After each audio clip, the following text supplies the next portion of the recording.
Hey guys, Emmy Fisher here again with my character Navy Nomad.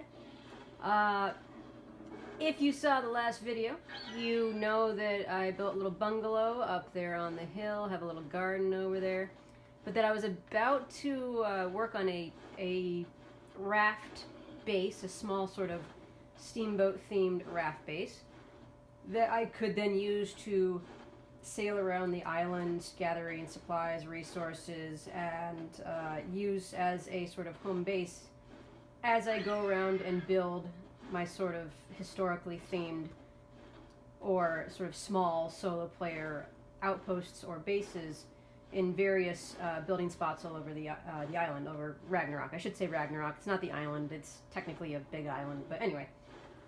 So before I leave and go and explore a bit, I'm slowly working my way up towards the jungle, which is where I want to do my next build.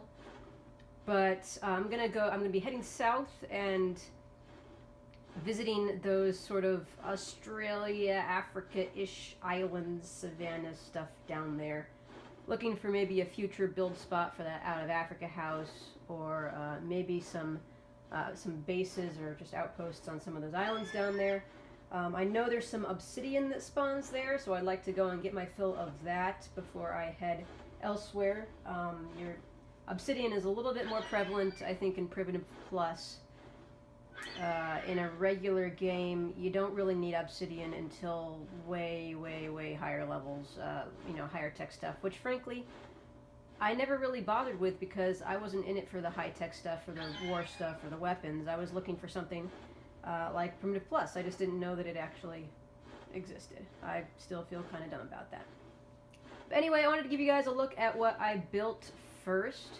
Now, this is loosely based on an idea, well, I don't want to say loosely based, mostly based on an idea, a video or two done by Unite the Clans. If you've never checked out any of Unite the Clans' arc builds, he's done some historically themed ones as well, but he's done huge ones, he's done small ones.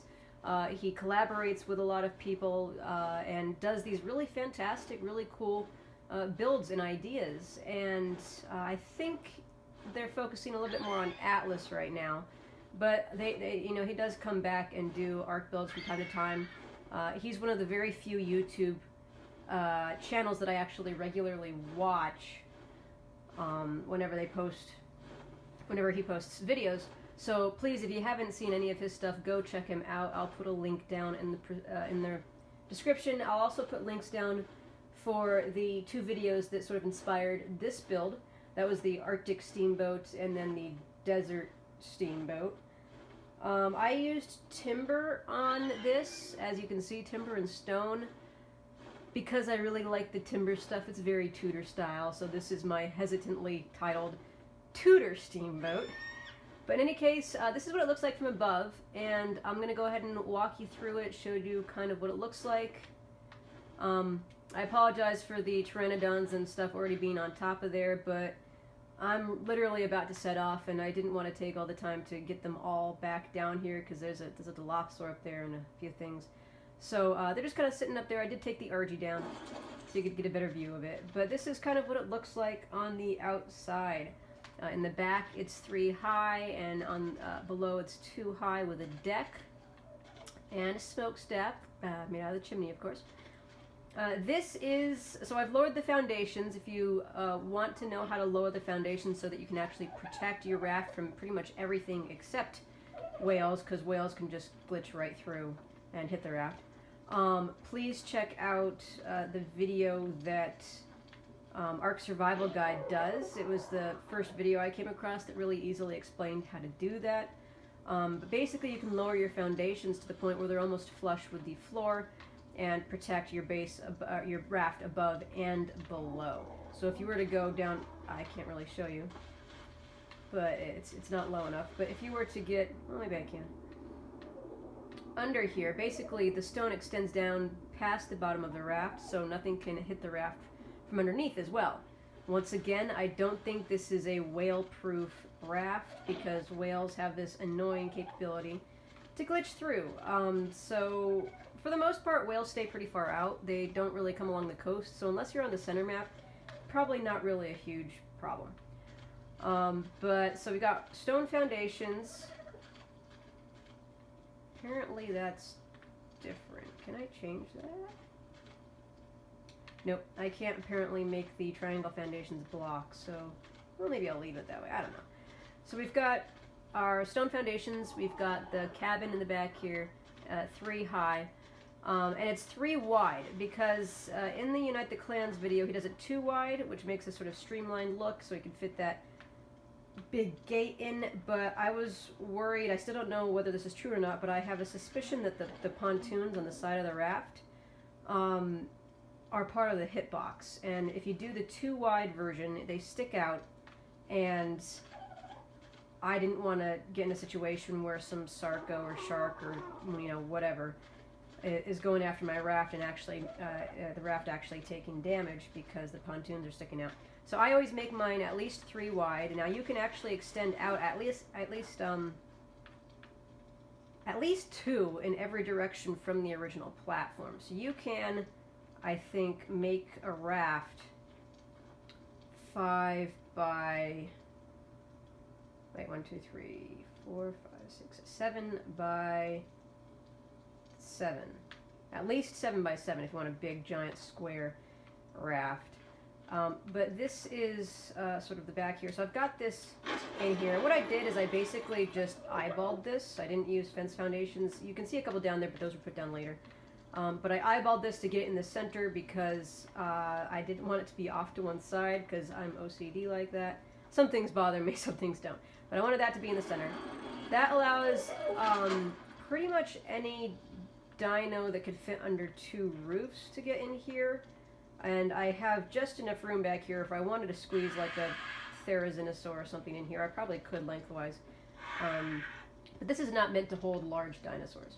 But I put that in there, and then what I did to kind of cover these gaps, because there were gaps in the sides, is I put down a fence foundation along the back end of that foundation there, and then I built columns on the edge and on the thing here, and that closed up that space. So nothing can fit through there, not even a dodo. So you get a little bit of light in there, which is nice, but your back end is covered and protected. I've got a bonfire here for fast cooking meat. Got my lovely, well, it's a large storage box, but it's more like a large storage shelf. Very rustic. I like it. I use double doors because, I mean, why would you use single doors unless you were, you know, doing it for the looks? Because, you know, a single door you can fit bigger, shorter dinos in. So that's what I've been doing here. I've got torches around. I've got the covered wooden cabinets on either side of my cooking station so I can store foods and stuff or materials I need in there. Got my hand mill, excuse me. Once again, really want one in real life. I'd be getting mesquite beans every season and grinding that into mesquite flour, which is a type of tree you get out here in the desert. It's they have these bean pods every year, and you can make flour out of them. That's actually a lot healthier than wheat, and actually good for people with diabetes. So yeah, I'm looking to get more into that. This is my smithy. Got a refining forge. My smokestack made out of a chimney or a fireplace. Got my firewood holder. Yeah, I know this should probably be outside in real life, but I didn't want to take up a bunch of space up on the deck. I wanted to keep it pretty clear for flyers. I could put the flyers in here, and if I wanted to, if I was in a dangerous area, I totally would.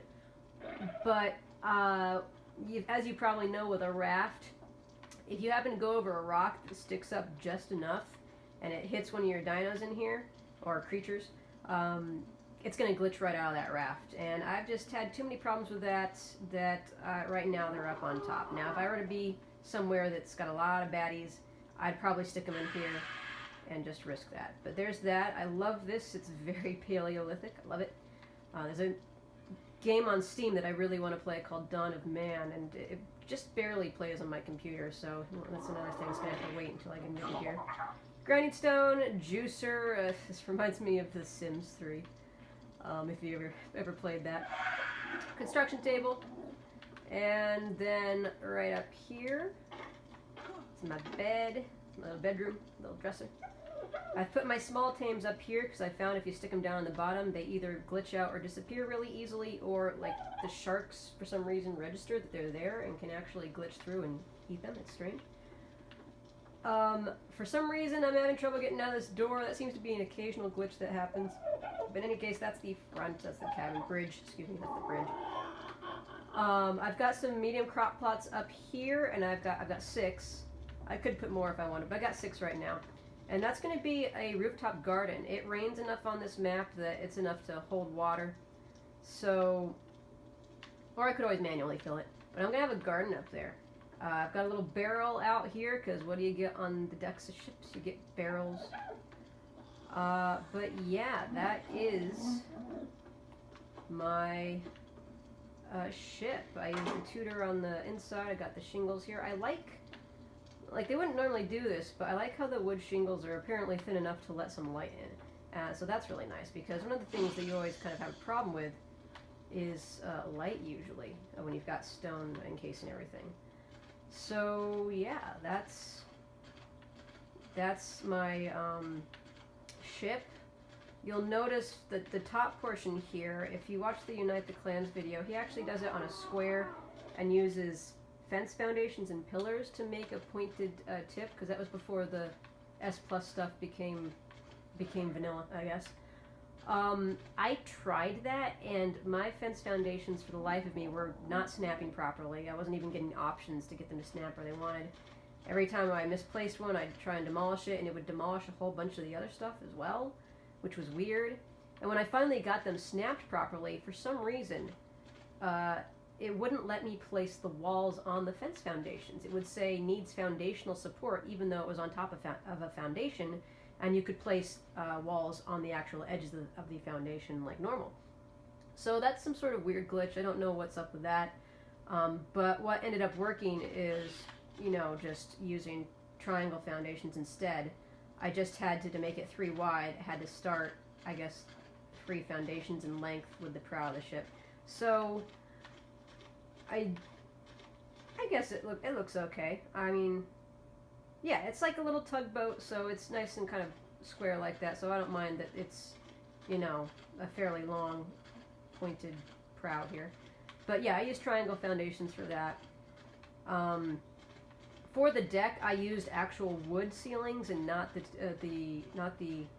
I always want to say Tudor, not the lumber ceilings, because it looked a little bit more rustic, looked better, and they don't have the S Plus stuff for the Primitive Plus building styles, so you don't get the timber triangle roofs or anything like that. But the wood looks good enough, looks actually pretty right for that, and I like the sort of offset of the dark brown windows and deck with the light color of the wood. So yeah, only thing I've got left to do really is start that garden. Now there's some sort of weird glitch going on with the garden stuff, so if you do play Primitive Plus, let me know if you've had this issue. But every once in a while the plants seem to disappear. Now I was about to say that the cashew trees were like non-existent, but maybe they just take extra long to actually sprout. It would always say seedling, but there'd be nothing there, and it was like that for the longest time. But as you can see, they're apparently here now. So and they look really cool. I love how there's so many different things that you can farm here. I feel like I'm back on Sims 3, which I never really enjoyed playing, but my sister definitely did, and she was really into like the farming and all that sort of stuff. So I guess everything's sprouted and working now, which is nice to know. Bear in mind that if you run out of fertilizer or water, the plant will disappear. It's not dead. It'll just say like seeded or seedling, but you need to put water or fertilizer back into it for it to regrow. So this one, yeah, see, here we go. Here's an example. We got spinach, and it was there earlier. I swear it was there earlier. There was a spinach plant. But as you can see, it is not here now. It's got water, it's got fertilizer, and it says that it's fruiting. But as you can also see, there is nothing having to do with the plant in the actual inventory. But it was definitely there earlier. So what I do not know is if it's going to reappear like these other ones, or if it's going to remain disappeared. So just bear in mind that that might be some sort of an issue going on with that. But anyway, that's the end of this video. Probably went longer than I wanted it to, but I'm trying to keep them around 15 minutes or so, so it looks like we're on mark with that.